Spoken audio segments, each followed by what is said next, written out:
এবার ডেবরার ছবি রাখবো আপনাদের সামনে। আদিবাসী যুবককে খুনের অভিযোগে কিভাবে উত্তপ্ত হয়ে উঠেছে ডেবরা, রেখেছি আপনাদের সামনে ডেবরার সেই ছবি। পুলিশের সঙ্গে বিজেপি সমর্থকদের ধস্তাধস্তি বেঁধে যায়।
এবার যে খবরে নজর রাখবো, মেয়র রোডে মঞ্চ খোলা নিয়ে সংঘাতের মধ্যেই এবার একেবারে সেনা বনাম পুলিশ।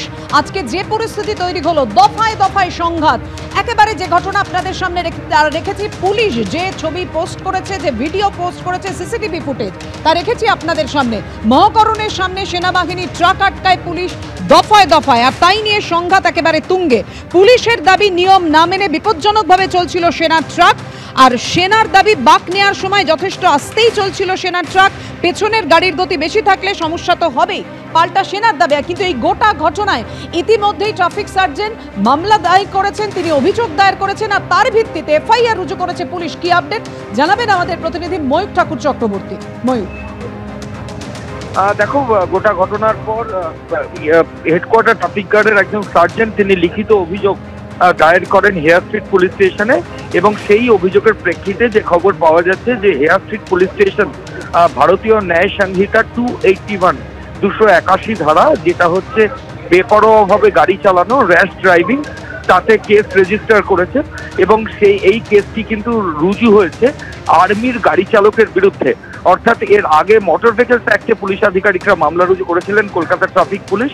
এবার মোটর ভেহিকলস অ্যাক্টের পাশাপাশি যিনি গাড়ি চালক ছিলেন সেনাবাহিনীর, তার বিরুদ্ধে রীতিমতো এফআইআর করে তদন্ত শুরু করলো কলকাতা পুলিশ। হেয়ার স্ট্রিট থানায় পুলিশেরই সার্জেন্ট তিনি কমপ্লেন করলেন 281 ভারতীয় ন্যায় সংহিতা, তাতে কমপ্লেন রেজিস্টার্ড হলো। এবং এই 281 ভারতীয় ন্যায় সংহিতা বলছে যে র্যাশ ড্রাইভিং করলে এই সেকশনে প্রসিকিউশন হয়, কেস হয়।